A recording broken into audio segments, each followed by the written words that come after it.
Sometimes, when your aircraft is far, far away within the airport itself, you have to be transported there by bus after check-in. And this was the case in Katowice airport in Poland. And this I really wanted to show you. I rarely see those protections. So when you board a plane and you have to walk up those stairs, how often do you get a cover from rain and from snow? This was one of the rare occasions, but the footage is not from Katowice.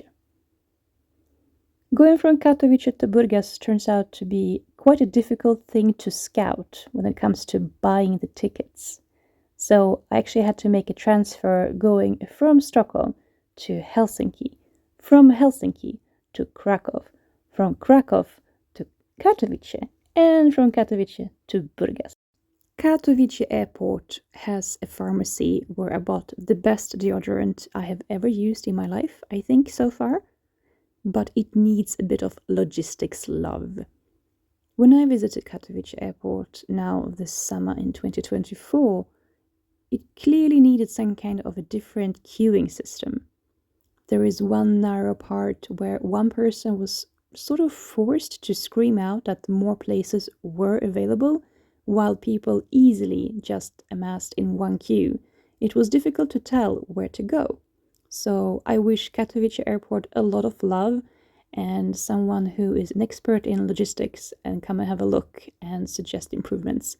That would really facilitate both for the staff, which were doing a wonderful job, and for everyone who wants to travel. And this is Wizz Air, so I had a small bag outside of my rucksack.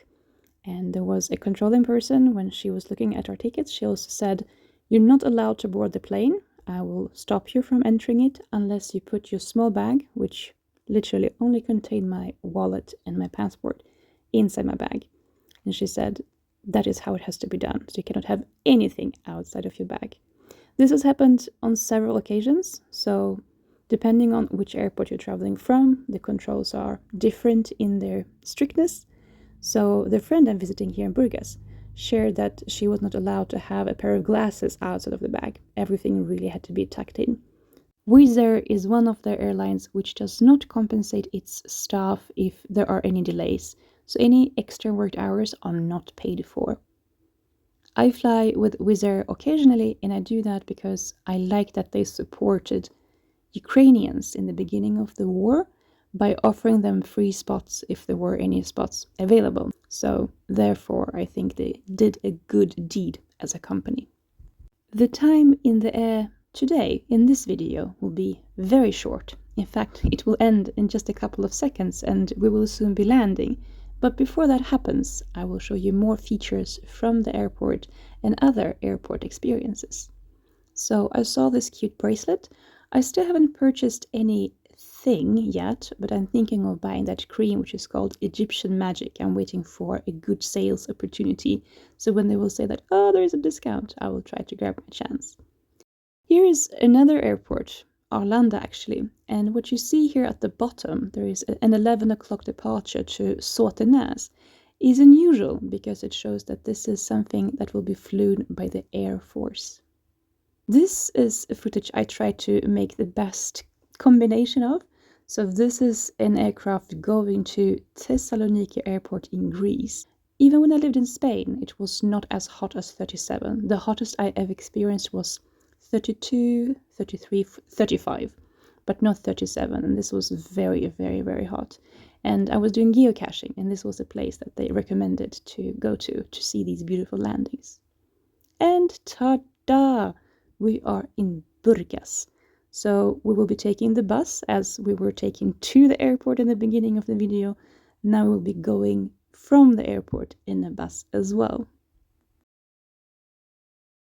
And since we last spoke, any news regarding the flying world? Yes, in fact. In the last video I mentioned there is an airbase in Sweden for sale called Åmsele. And since I spoke about it in this video, Dagens Nyheter, a famous newspaper in Sweden, wrote about this. And they had so many puns in the introduction. They said that the expectations were sky high. What the journalist found out in addition to what was said in the ad is that this place actually is very difficult to own if you are a company. So it is easier to get the possibility to own this place if you are a person. Additional information is also that the place has been used for drag racing, but also for educating police officers. In 2005, the military actually sold this space to 3 private persons. So, of course, the relevant question the journalist was asking now is whether the military would be interested in buying this flying base back. But nobody really answered the question in the article. I just realized actually that I do not have the numbers of how much a landing at an airport would cost anyone who is in the airplane. Is it fully covered by the ticket? Is there some annual fee by a membership of some aviation company that reduces the very high cost? That would be very interesting to know, especially if somebody among you listeners will be owning this airport that I mentioned soon. And here we are, Pristigashi, arrivals. My Bulgarian is with a bit of a Russian pronunciation, but if I get to practice by listening to Bulgarians, it gets better. Here we are, about to enter the airport. This is not my first time visiting Burgas. Last time I was here in October last year, and the footage is a bit summery, as you can tell, so this is July. And very, very hot, and during this journey, I was looking for stamps everywhere, and I only found them when I got to the airport when returning back. And then at that point, I could not find a letterbox. So it was a very difficult part of what I like doing, which is sending letters and postcards to friends and family. See you in the next video.